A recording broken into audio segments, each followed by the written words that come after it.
Assim disse um certo rabino na internet. Os cristãos estão equivocados com essa crença de que vai vir um falso Mashiach que nós iremos seguir. A Torá não diz nada sobre isso. Ela não diz que haverá um falso Mashiach. Muitos seguidores de cristianismo, se ouvirem esse homem, irão vacilar em suas crenças, pois o que eles chamam de Torá realmente não diz nada sobre isso. Não diz que haverá um falso Mashiach, um antimessias, chamado anticristo. Porém, o texto sagrado não é feito apenas do que eles chamam de Torá.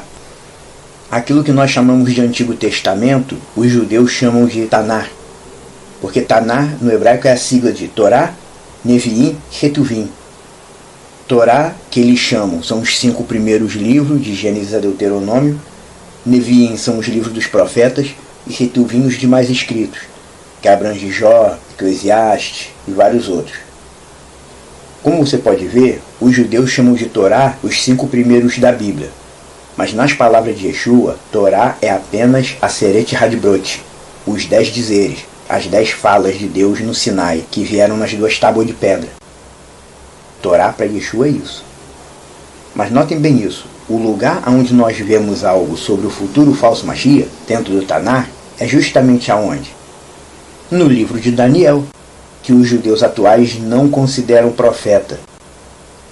Converse com um seguidor convencional de judaísmo e ele dirá que Daniel não era profeta. Mas isso daí contraria a própria declaração de Mashiach, Yeshua. Em Mateus 24:15, Yeshua chama Daniel de profeta, mas o judaísmo convencional não o classifica como profeta. Logo, instituíram um artifício, uma base legal, entre aspas, para não considerarem as coisas que Daniel escreveu. E foi justamente ele, o profeta Daniel, quem falou a respeito daquilo que nós chamamos anti-Mashiach, o falso rei.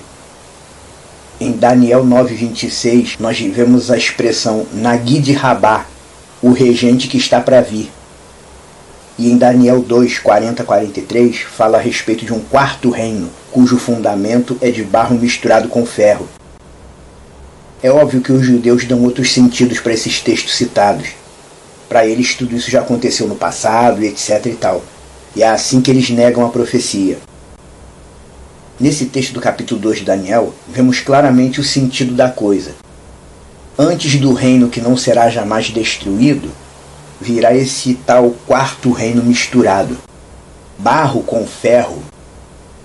Muito interessante essa expressão, pois o governo mundial que está aí pouco a pouco tomando forma é justamente isso. Mistura de barro com ferro.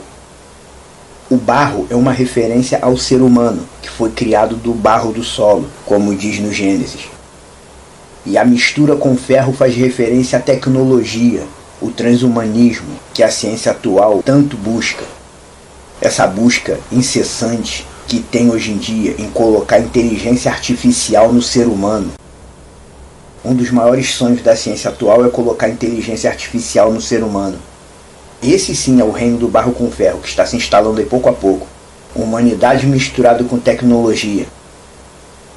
O governo mundial que está por vir é isso. Barro misturado com ferro.